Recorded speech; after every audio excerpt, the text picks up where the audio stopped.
Hey guys, just a little skill testing question for all the carpenters out there. How exactly would you solve this issue?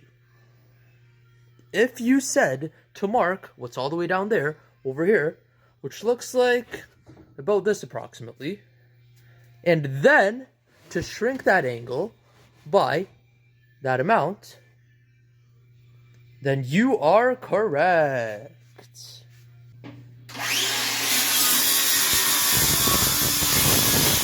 All right, moment of truth. Let's see if we know what we're doing here.